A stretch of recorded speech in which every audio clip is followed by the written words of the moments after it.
അങ്ങനെ നമ്മുടെ ഔദാക്കുട്ടി അച്ഛൻ സ്റ്റാൻലിയോട് പറയുന്നുണ്ട്, നീ അലീനോട് കുറച്ചും കൂടി സ്നേഹമായിട്ട് പെരുമാറണം എന്നൊക്കെ പറയുന്നുണ്ട്. ആ സമയത്ത് നമ്മുടെ സ്റ്റാൻലി പറയുന്നുണ്ട്, അതിന് അപ്പച്ചൻ അവൾ ആട്ടി ഓടിക്കാൻ വന്നതല്ലേ, എന്തേ പറഞ്ഞയക്കണില്ലേ ചോദിക്കുന്നുണ്ട്. ആ സമയത്ത് നമ്മുടെ ഔദാക്കുട്ടി പറയുന്നുണ്ട്, ഇനിയിപ്പോൾ ഇങ്ങനെ പോട്ടെ കാര്യങ്ങളൊക്കെ, അതൊക്കെ നമുക്ക് പിന്നെ തീരുമാനിക്കാമെന്ന് പറയുന്നുണ്ട്. അപ്പച്ചനൊന്ന് പോവാന്നല്ലേ പറഞ്ഞു, പുനലൂർക്ക് പോണില്ലേ ചോദിക്കുന്നുണ്ട്. ആ സമയത്ത് നമ്മുടെ ഔദാക്കുട്ടി അച്ഛൻ പറയുന്നുണ്ട്, ഇല്ല, ഞാൻ 2 ദിവസം കഴിഞ്ഞിട്ടേ പോകണുള്ളൂ പറയുന്നുണ്ട്. ആ സമയത്ത് നമ്മുടെ സ്റ്റാൻലി പറയുന്നുണ്ട്, അപ്പച്ചൻ 2 ദിവസം കഴിഞ്ഞിട്ട് 3 ദിവസം ഒന്നും കഴിഞ്ഞിട്ട് പോയില്ല, എനിക്കറിയാം കുറച്ച് ദിവസം കഴിഞ്ഞിട്ടേ പോകുള്ളൂ എന്ന്. ആ സമയത്ത് നമ്മുടെ അപ്പച്ചൻ പറയുന്നുണ്ട്, ഞാൻ എത്ര ദിവസാച്ച കഴിഞ്ഞ് പോയിക്കോളാം, നിനക്കെന്താ എന്ന് പറയുന്നുണ്ട്. എന്തായാലും നമ്മുടെ സ്റ്റാൻലി പറയുന്നുണ്ട്, എന്നാൽ വരും നമുക്ക് പോയിട്ട് ഒരിത്തിരി ഫിലിപ്പീൻസ് അടിക്കാമെന്ന് പറയുന്നുണ്ട്. ആ സമയത്ത് നമ്മുടെ അപ്പച്ചൻ പറയുന്നുണ്ട്, ഇല്ല ഞാൻ വരുന്നില്ല, എനിക്ക് അലീനോട് സംസാരിക്കാൻ മതിയായിട്ടില്ല, ഞാൻ കുറച്ചും കൂടി അവളോട് പോയി സംസാരിക്കട്ടെ എന്ന് പറയുന്നുണ്ട്.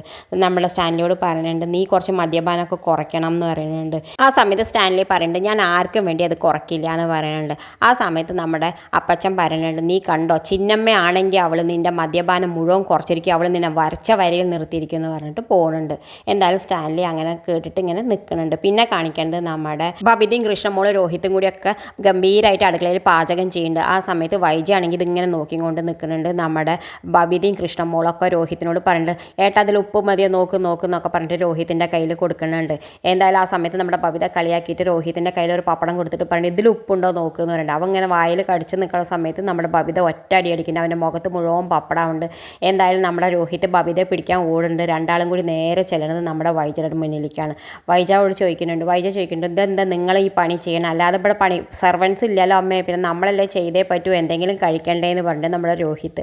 എന്തായാലും നമ്മുടെ വൈജയ്ക്ക് ദേഷ്യം വന്നിട്ട് പോകുന്നുണ്ട് ഉള്ളിലേക്ക്. പിന്നെ കാണിക്കേണ്ടത് എന്തായാലും നമ്മുടെ സ്റ്റാൻലിയിലെ വീട്ടിൽ നിന്ന് ലീവിന് പോയ ഡ്രൈവർ എത്തുന്നുണ്ട്. ആ സമയത്ത് ആൻ്റപ്പൻ ചോദിക്കുന്നുണ്ട്, നീ 2 ദിവസം എന്ന് പറഞ്ഞിട്ട് നീ എത്ര ദിവസമായി പോയിട്ട് എന്ന് പറയുന്നുണ്ട്. ആ സമയത്ത് നമ്മുടെ അപ്പച്ചൻ പറയുന്നുണ്ട്, ഇങ്ങനെ സമയത്തിന് വരാത്ത ആൾക്കാരെയൊക്കെ പഴിന്ന് പിരിച്ചു വിടുക, അല്ലാതെ ഇവരൊന്നും ഇനി ജോലിയിൽ വെച്ചും കൊണ്ടിരിക്കാൻ പറ്റില്ല എന്ന് പറയുന്നുണ്ട്. ആ സമയത്ത് നമ്മുടെ വിനോദാണ്, ആ ഡ്രൈവറിൻ്റെ പേര് വിനോദ്, പറയുന്നുണ്ട്, അയ്യോ അപ്പച്ച അങ്ങനെ പറയല്ലേ, എനിക്ക് അവിടെ ചെന്നപ്പോഴാണ് കുട്ടിക്ക് പനി, അവൾക്കാണെങ്കിൽ തണ്ടൽ വേദന, ആസ്പത്രി കേസ് കൊണ്ട് മടുത്തു, അതുകൊണ്ടാണ് വൈകിയതെന്ന് പറയുന്നുണ്ട്. എന്തായാലും നീ പോയിട്ട് ഉള്ളിൽ പോയിട്ട് സ്റ്റാൻലിയെ കാണാം, എന്നിട്ട് നമുക്ക് ഉള്ളിൽ കയറണോ വേണ്ടേന്ന് ആലോചിക്കാമെന്ന് പറയുന്നുണ്ട്. എന്തായാലും അവൻ നിനക്ക് വേണ്ടി വെയിറ്റിംഗ് ആണെന്ന് പറയുന്നുണ്ട്.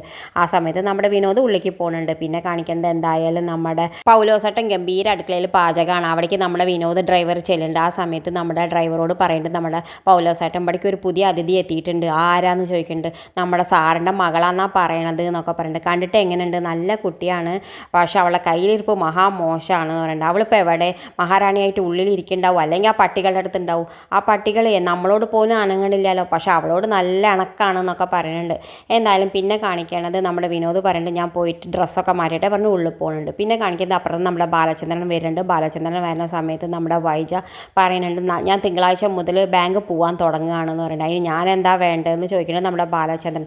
അല്ല, ഞാൻ എൻ്റെ മര്യാദയ്ക്ക് ഒന്ന് പറഞ്ഞു എന്നേ ഉള്ളൂ, എൻ്റെ മര്യാദ കുറേ ഞാൻ കണ്ടതാ, എനിക്ക് നിൻ്റെ മര്യാദയെ പറ്റിയിട്ട് ഒന്നും കേൾക്കണ്ട എന്ന് പറയുന്നുണ്ട്. ആ സമയത്ത് നമ്മുടെ വൈജ പറഞ്ഞിട്ട്, എനിക്കൊരു കാറ് വാങ്ങണമെന്നുണ്ട്, എൻ്റെ കാറ് മുഴുവൻ അന്നത്തെ ആക്സിഡൻറ്റിൽ പറ്റ നശിച്ചില്ലേ എന്ന് പറയുന്നത്. അതിന് ആ സമയത്ത് നമ്മുടെ ബാലചന്ദ്രൻ പറയുന്നത്, നീ നിൻ്റെ ആങ്ങളാരോട് പറ, അല്ല എനിക്ക് ബാലചന്ദ്രൻ ഒന്ന് ജാമ്യം നിന്നാൽ മതി, ഞാൻ കാറൊക്കെ ഞാൻ വാങ്ങിക്കോളാം, ലോണൊക്കെ ഞാൻ അടച്ചോളാം എന്ന് പറയുന്നുണ്ട്. അതൊന്നും എനിക്ക് പറ്റില്ല എന്ന് പറഞ്ഞിട്ട് നമ്മുടെ ബാലചന്ദ്രൻ ദേഷ്യപ്പെട്ടു ഇപ്പോൾ മോളിക്ക് പോകുന്നുണ്ട്. ആ സമയത്ത് വീണ്ടും നമ്മുടെ വൈജ പറയുന്നുണ്ട്, എനിക്കൊരു അലീനയ്ക്ക് പകരം ഒരു സർവൻറ്റിനെ വേണമെന്ന് പറയുന്നത്. ആ സമയത്ത് നമ്മുടെ ബാലചന്ദ്രൻ വീണ്ടും ഇറങ്ങിയിട്ട് വന്നിട്ട് പറയുന്നുണ്ട്, അലീന സർവൻ്റ് അല്ല, നിൻ്റെ കുഞ്ഞുമോളേനെയോ ജാനുവിനെയോ ലീനേനെയോ ആരാച്ച വിളിച്ചോ എന്ന് പറയുന്നുണ്ട്.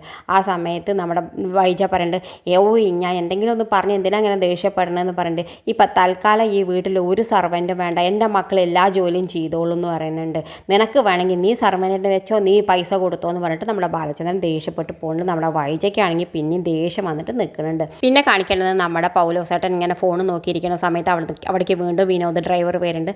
ആ സമയത്ത് അവൻ ചോദിക്കുന്നുണ്ട്, എന്താ പൗലോസേട്ട, ആ പെൺകുട്ടിയെ നമ്മൾ കണ്ടില്ലല്ലോ, അവൾ വരും, ഇവരിപ്പോൾ എസ്റ്റേറ്റ് പോകണം എന്നൊക്കെ പറയുന്നുണ്ട്, അപ്പോൾ അവൾ ഇറങ്ങി വരും, അപ്പം നിനക്ക് കാണാമെന്നൊക്കെ പറയുന്നുണ്ട്.